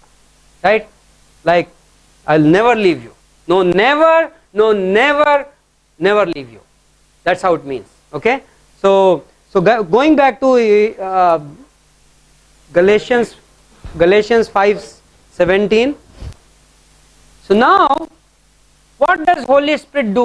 Walking in the Spirit, आत्मा में चलना मेरी जिंदगी में क्या करता है? What does he says? There are two works. 2 काम हैं जो आत्मा करता है हमारी जिंदगी में। पहला, पाप को हमारी जिंदगी से बाहर निकालने का काम। हमारी जिंदगी में पाप को क्रूसीफाई करने का काम, पापी चीजों को, like to remove the sin out of our life. And secondly, now removal does not mean total removal, okay? कम करना। Now second is, पवित्र आत्मा अपना फल पैदा करता है हमारी जिंदगी में। He produces his own fruit, okay? He removes, so सड़े हुए grapes निकाल के फेंकता है, हाँ? And राइट, मैं ज्यादा आइडेंटिफाई नहीं कर पाया उसके साथ। मतलब अभी हम फल की बात कर रहे थे। एनीवे, ग्रेट है ना। यदि आपको उससे समझ में आ रहा है तो मुझे कोई प्रॉब्लम नहीं है, एज लॉन्ग एज आपको वर्ड्स समझ में आ रही है। Okay, but then the thing is 2 parts of the holy spirit's work. आत्मा का काम हमारी जिंदगी के में 2 हिस्सों में काम करता है। एक मेरी जिंदगी में पाप के काम को कम करता जाता है, लाइक मेरी लाइफ से निकालता है। Like there are things, Pastor Shala ने एक बार, like he says this is amazing application of this verse. Hungary में बोलते हैं, there are countries by the way जहाँ पे smoking and drinking बहुत ही हाई है। इसलिए यूरोप में कई कंट्रीज में लाइक लोग बहुत सिगरेट और शराब बहुत कॉमन है, स्पेशली कोल्ड वेदर कंट्रीज में जहाँ ठंडा मौसम रहता है। रशिया वगैरह में कॉमन फिनोमिना। हाँ, मुझे चीन का नहीं पता लेकिन इन कंट्रीज का। तो पास्टर शाला हंगरी में थे, हंगरी नहीं, फिनलैंड में चर्च प्लांटिंग की उन्होंने। 8-10 साल के बाद एक बार किसी रैप सेशन में पास्टर शाला ने मेरे सामने बैठ के, आप लोग आपस में बात मत किया करो प्लीज बाइबल कॉलेज में, मैं डिस्ट्रैक्ट होता हूँ, फिर मुझे इधर उधर देखना पड़ता है ना। तो बाहर जाके बात कर सकते, वापस आ सकते हैं यदि चाहे तो। सो नाउ पास्टर शाला ने एक रैप सेशन में 300-400 लोग बैठे थे, एंड उन्होंने कहा, आप में से कितने लोगों ने चर्च में आने के बाद सिगरेट पीनी छोड़ी है? How many of you have quit smoking after coming to church? And he said about 60-70 hands went up, and then 60-70 हाथ ऊपर गए। एंड देन उन्होंने पूछा, tell me in last 10 years how many times ever in a message I have ever preached about smoking? And they said not even once. उन्होंने कहा कि पिछले 10 सालों में कितने बार हमने सिगरेट पीने के बारे में संदेश दिया है, ना पीने के लिए। उन्होंने कहा एक भी बार नहीं। So then how did you quit? आपने कैसे छोड़ा? This is exactly how this happens. You walk in the spirit. आप आत्मा में चलते हो और आत्मा क्या करता है? पाप के कामों को क्या करता है? नष्ट करता जाता है, नष्ट करता जाता है। So rather than, now 2 mentalities है क्रिश्चियन लाइफ में। यदि मैं ये फोकस हूं मुझे अपने आप को सुधारना है, मेरी लाइफ में ये फ्लॉ है, मुझे इसको ठीक करना है और इसको ठीक करना है, इट्स वेरी डिफिकल्ट। कि जब व्यवस्था आई तो पॉल कहता है पाप और बढ़ गया। व्यवस्था आई तो पाप और बढ़, when law came sin increased more. But on the other hand, Bible says if you walk in the spirit, what will happen? जब आप आत्मा में चलो, so your focus, like it's almost like John the Baptist is saying he must increase and I must decrease. यदि मेरी जिंदगी में यीशु मसीह बढ़ता जाएगा तो मैं अपने आप कम होता जाऊंगा, right? Rather than focusing on decreasing me, I should rather focus on increasing Christ. Okay, ये अपनी जिंदगी में अपने आप को घटाने की कोशिश करने की बजाय, मेरा अपने आप को घटाने की कोशिश करना एट बेस्ट क्या प्रोड्यूस करेगा पता है? False humility. यदि मैं अपने आप को कम करने की कोशिश, लाइक झूठी नम्रता, right? So anyway, so whole now like the flesh in us has a strong lust। पहली 16वीं वर्ष में क्या था कि हमारे अंदर का जो पापी स्वभाव है उसके अंदर क्रेविंग है, उसके अंदर बहुत सॉलिड, बहुत तगड़ी लालसा है, जिसके द्वारा वो हमें हमारे से फुलफिल कराना चाहता है, राइट? वो चाहता है कि हम वो लालसाएं फुलफिल करें 16वीं में। बट 17 वर्ष में जो आत्मा है हमारे अंदर, उसके अंदर भी उतना ही स्ट्रांग डिजायर है to do what? To produce his fruit in our life and to remove the work of the flesh from our life. तो जितना स्ट्रांगली फ्लैश मेरी लाइफ में लस्ट करता है कुछ डिजायर फुलफिल कराने की, उतनी ही स्ट्रांगली आत्मा मेरी लाइफ में उस फ्लैश के काम को नष्ट करने को डिजायर करता है। Wow, that's amazing, right? That's amazing. So that means when I walk in the spirit, what happens? He fulfils his strong desire. Imagine, मेरे अंदर क्रेविंग हो सकती है पाप करने की, बट पवित्र आत्मा के अंदर क्रेविंग है मुझ में अपना फल पैदा करने की। Okay, now the word contrary to each other, lust after each other, verse 17, it says, Greek grammar के हिसाब से it's a permanent attitude of opposition। permanent attitude of opposition मतलब क्या हुआ? विरोध का स्थायी भाव। that means it's like two armies, दो सेनाएं हैं जिन्होंने डिसाइड कर लिया है कि ये वॉर जो है ये टेम्परेरी नहीं चलेगा, this is a long term war. बीच में झंडी डला के सीज फायर नहीं करने वाले हैं। This is the Greek grammar which says the war, there is a permanent war which has been declared between the two, आत्मा और उसमें। सो दिस इज नाउ, जब परमानेंट वॉर होता है तो पता है क्या करती है आर्मीज? वो ट्रेंचेस खोद लेती हैं, राइट? अभी आप यहाँ टेम्परेरी नहीं हो, अभी बहुत दिनों के लिए, तो सबने अपनी अपनी, क्या बोलते हैं उसको हिंदी में, बंकर बना लेते हैं। ओके, तो इसको यहाँ पे बंकर डालना चाहिए था। मसीही और बंकरों में युद्ध। Now that means, Kenneth west क्या कहता है, मैंने पढ़ना पलट दिया। केनेथ वीस्ट कहता है कि ये गलातियों के 5:17 में आत्मा और हमारे पापी स्वभाव के बीच में बंकरों में लड़ाई चल रही है। दैट मीन्स लाइक उन्होंने बंकर खोद दिए हैं और वो लड़ाई परमानेंट है। आपके जिंदगी के आखिरी दिन तक आत्मा आपके अंदर आपके पापी स्वभाव के परिणामों को खत्म करने के लिए लड़ता रहेगा। बंकर खुद गए, right? It's a great news, क्योंकि हम और आप नहीं लड़ पाते, बट आत्मा लड़ रहा है एंड लड़ाई परमानेंट है। Okay, so I think I am done. Let me see if इसमें कोई फाइनल कमेंट है, but so where is it? मैंने पेज मिस कर दिया। So wow, they have, okay, what is our part in that? One final thing, हमारा हिस्सा क्या है इस लड़ाई में? This is how walk in the spirit. हमारा हिस्सा क्या है? Walk in the spirit. But walk word को ग्रीक लैंग्वेज के peripatao, PERIPATAO, peripatao, what happens? English is easier.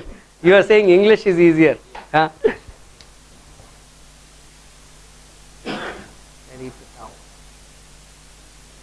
So word walk means this, according to him. This is our part of the responsibility. हमारी जिम्मेदारी है constantly determine that your every thought, word and deed will be by leading of the Spirit.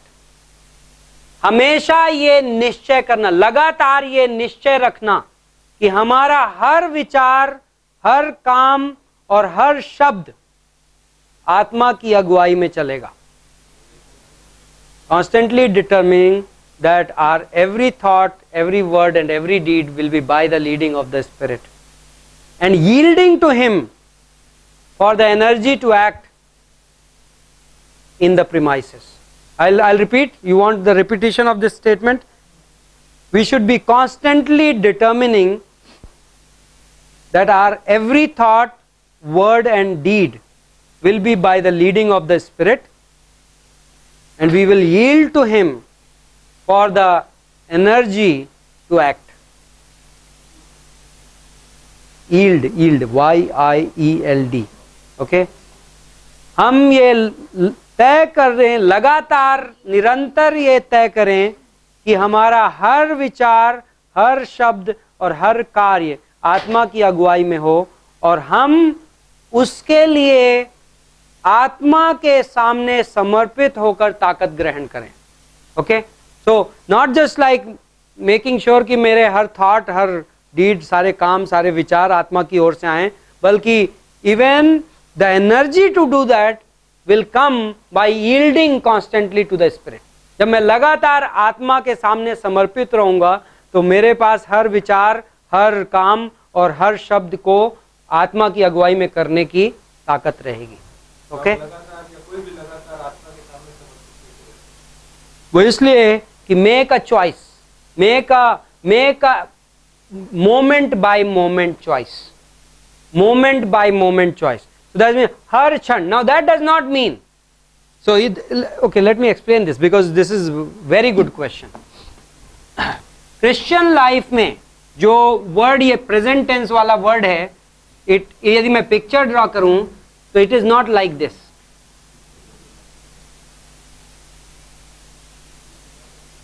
ये वाला लगातार नहीं है. Actually Christian life पता है कैसा वाला लगातार है?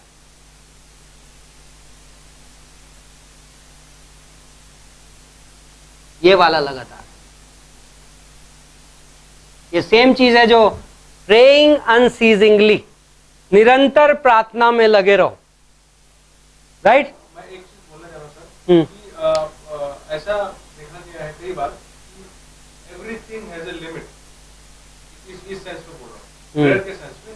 कई बार क्या होता है जब आप प्रेयर करते हो और वो प्रेयर को आप बहुत अच्छे से आत्मा से भर के प्रेयर करते हो, पूछना चाह रहा हूँ कि whether it has a time duration, या मतलब क्या होता है कुछ समय बाद ऐसा फील होता है कि अब मैं कमजोर पड़ गया, या फिर उसका इफेक्ट कम हो जाता है जो प्रेयर मैं करता हूँ या कोई भी करता है. तो हमारे ऊपर उसका आत्मिक असर धीरे धीरे कम होने लगता है, जैसे जैसे शैतान या फिर संसार की बातें किसी व्यक्ति के ऊपर हमला करते हैं. तो वेदर इट इज ट्रू, ये सही है कि नहीं कि आप जब भी प्रेयर करते हो तो उसका एक प्रभाव होता है और उसके बाद फिर समय के साथ या फिर हम लोग के साथ या हमारी कुछ गलतियों के साथ उसका प्रभाव कम होता है. मैं उसको इस तरीके से बोलूँगा, फैमिलियरिटी एक वर्ड है. फैमिलियरिटी, हम कई बार कई चीज़ों से फैमिलियर हो जाते हैं, परिचित हो जाते हैं. मूसा जब पहाड़ पे आ रहा था तो प्रभु ने कहा मूसा सैंडल उतार क्योंकि स्थान पवित्र स्थान है. हम सब के अंदर ओल्ड टेस्टमेंट में ये वर्ड फैमिलियर स्पिरिट्स, जब वो साउल भी गया था तांत्रिक के पास तो इंग्लिश में वर्ड जो यूज हुआ है वो है फैमिलियर स्पिरिट्स. ये जो वर्ड फैमिलियर, इसका हिंदी ट्रांसलेशन परिचित. नाउ परिचित मीन्स 1 कोरिन्थियन 8:2. जब हम ये सोचते हैं कि मुझे, जो व्यक्ति ये सोचता है उसे कुछ पता है, वो एक्चुअली जैसा जानना चाहिए वैसा नहीं जानता. नाउ थिंग इज कि हम सब हमारे फ्लैश में टेंडेंसी, हमारा फ्लैश पुराना है लेकिन परमेश्वर हमेशा नया है. परमेश्वर की करुणा हर सुबह नई है. राइट?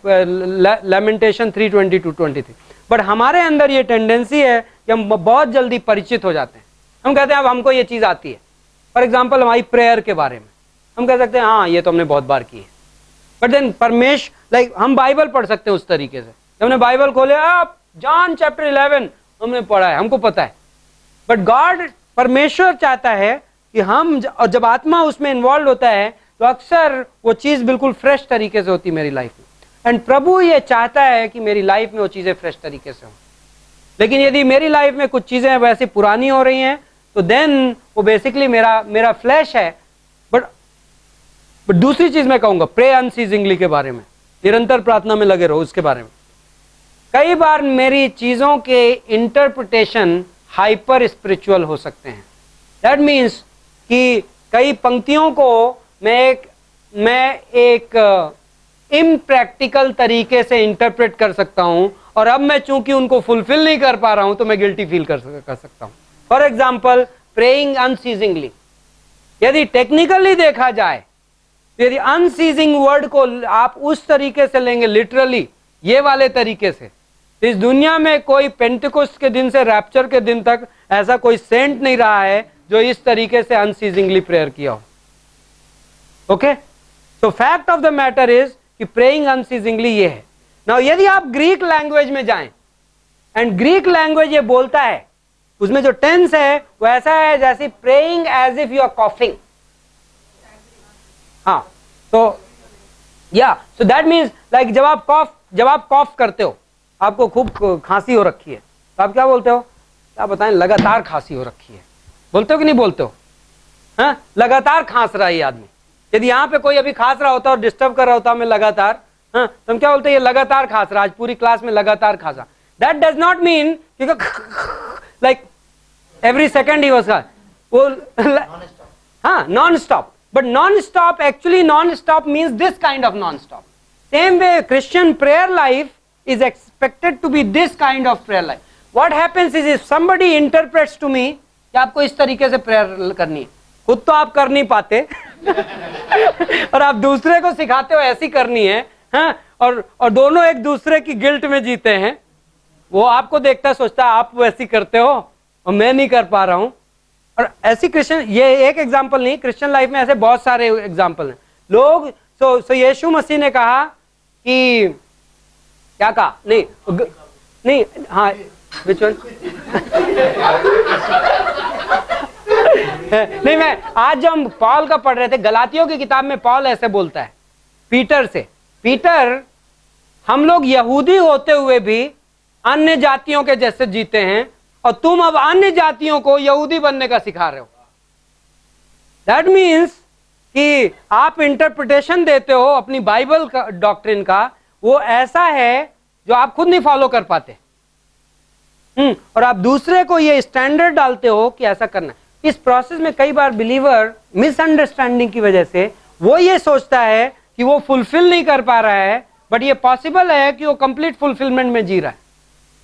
बिकॉज गॉड ने जो ये जब नए नियम में और पुराने नियम में जो चीजें लिखी हैं, गॉड ने ये देखते हुए लिखी हैं कि हम अपने पापी स्वभाव में इन आज्ञाओं को पूरा करने वाले हैं। तो पास्टर एक पापी पास्टर है, और प्रचारक एक पापी प्रचारक है, और शिष्य एक पापी शिष्य है। प्रभु को एग्जैक्टली पता है, एंड हम उसको रैशनलाइज करने के लिए इस्तेमाल नहीं करते, बट हम ये रिकॉग्नाइज करते हैं कि हमारी डॉक्ट्रिन के इंटरप्रिटेशन, एंड आप देखोगे मोस्ट केसेस में जब आप उनकी रियली गहराइयों में जाओगे, आप कहोगे they are right. Like praying unceasingly basically means living a life of meditation. It doesn't even have to be prayer. How can I have so many prayers? Let's talk honest. मेरे पास इतनी prayer हो सकती है, मैं 24 घंटे prayer करता रहूं? I cannot.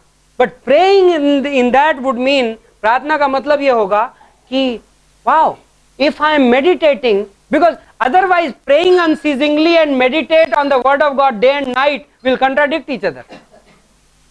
Right? यदि निरंतर प्रार्थना करते रहो और फिर दूसरी जगह बोलता है परमेश्वर का वचन में दिन रात मनन करते रहो, तो दो में से एक ही हो सकता है ना? हाँ, दोनों नहीं हो सकते। हाँ, सो दैट मीन्स दोनों ओवरलैप कर रही होंगी। That means meditation will also be called prayer, right? Because यदि हम दोनों को कॉन्टेक्स्ट में रखें, तो बेसिकली मैं ये कह रहा हूं, अ लॉट ऑफ टाइम्स प्रभु में मैं कुछ जो कर रहा हूं वो बहुत नया होगा, बहुत सेटिस्फाइंग होगा, और यदि मैं कई बार ये भी पसंद करता हूँ कि यदि मुझे कोई चीज़ लाइक बोर कर रही, लेट्स से, ये वर्ड नॉर्मली हम यूज़ नहीं करते, बड़ी अजीब सी चीज़ है, बट यदि मैं उस सेंस में अपनी स्पिरिचुअल लाइफ में किसी चीज़ों से बोर हो रहा हूँ, I like to do something, like even हम चर्च लाइफ को उस तरीके से डिज़ाइन करते हैं as a pastor, because there is यदि चर्च में सब कुछ एक जैसा चलता रहे through the year, it is quite possible that some people out of monotony, out of familiarity, उनकी स्पिरिचुअल लाइफ खराब हो जाएगी. So that's why we do conferences, mission trips. अभी अफगानी पास्टर विजिट किया, suddenly everybody is excited. Wow, like new. Now new के लिए new नहीं, but at the same time recognizing कि मेरी लाइफ में पॉसिबल है कि मेरी फ्रेशनेस खत्म होने लगे, और I am responsible personally to make sure कि मेरे अंदर वो फ्रेशनेस खत्म ना हो. तो I can do some things which are out of the blue, which are non religious, जो कि एक और चीज़, एक फाइनल सजेशन, हमारे अंदर जो फ्लैश है वो बहुत रिलीजियस इन नेचर है, बहुत धार्मिक प्रवृत्ति का है. यदि आप उसको रूटीन, रीति रिवाज, कोई ऐसा टास्क दे दो जिसको कंसिस्टेंटली करता रहे, तो मज़े तो बहुत लेता है उसमें, बट वो कुछ समय के बाद उसमें बोर भी होता है विदाउट रियलाइजिंग. बट पवित्र आत्मा जो मेरी लाइफ में करता है वो बहुत फ्रेश होता है. लाइक आज मेरी गॉड से जो बातचीत है वो आज से पहले कभी नहीं हुई है, आज फ्रेश है. सो यदि मैं रिलीजियस कुछ चीज़ें कर रहा हूँ, जैसे हम सब यूज टू हैं, किसी भी चर्च में आप चले जाइए, greater grace church included in that, आप संडे मॉर्निंग सर्विस में हमारे एक पैटर्न्स बन जाते हैं, राइट? हम उसी पैटर्न में चलते हैं, and then suddenly you may become a victim to that pattern, कि आप उस पैटर्न में जी रहे हो, एंड वो पैटर्न आपकी, so a lot of times we just creatively, purposefully break the pattern. We say, I don't want to feed my religious flesh, let us go out. Like there is no rule in the church कि इस sequence में service चलेगी, let us just break the sequence of the service and get into a fresh mode. Very great, बहुत अद्भुत है, क्योंकि मुझे इसके अंदर, इस फ्लैश के अंदर के रिलीजियस स्पिरिट को फीड नहीं करना है, इसको फैमिलियर नहीं बनने देना है. I have to be creative enough to make sure that freshness of the whole, sandal उतरनी चाहिए, सैंडल उतरना बहुत जरूरी. नो, सैंडल उतरने का मेरे पाप से कोई लेना देना नहीं. Most people try to interpret that कि वो आपके अंदर कुछ चीजें हैं, उसको उतार के गॉड के पास आओ. इशू वो नहीं है.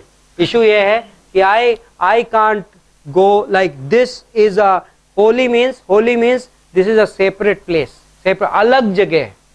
अलग मीन्स क्या होता है पता है? Not a routine thing, not a like something is which is predictable. यहाँ पे आप प्रभु की उपस्थिति में जाओगे तो आपको वही नहीं मिलेगा जो आप हर बार पहले से एंटिसिपेट करके जाओगे, क्योंकि मैं वहां जाऊंगा, आज ये होगा. यदि प्रभु है तो कुछ भी हो सकता है.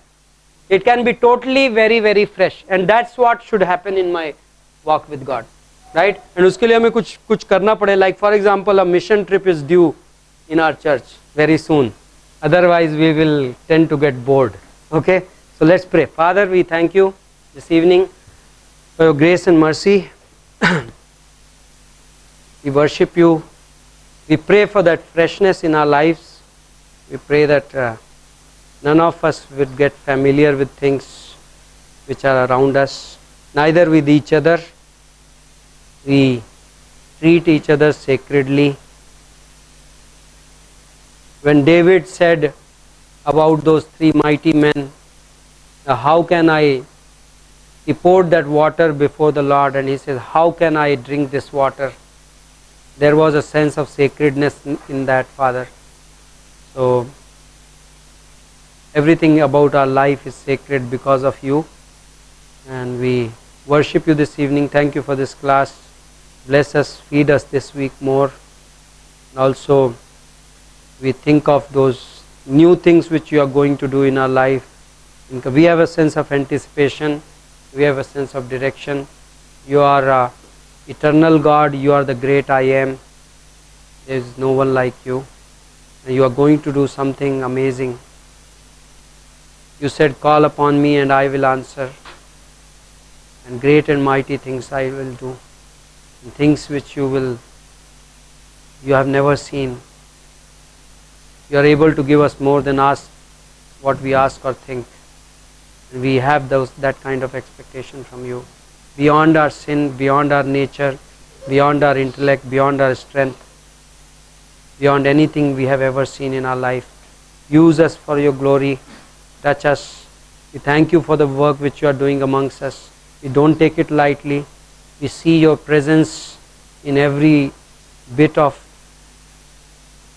the things which we see, every soul, every disciple, every student in this class, every person who has a calling in their life. In Jesus' name we pray. Amen.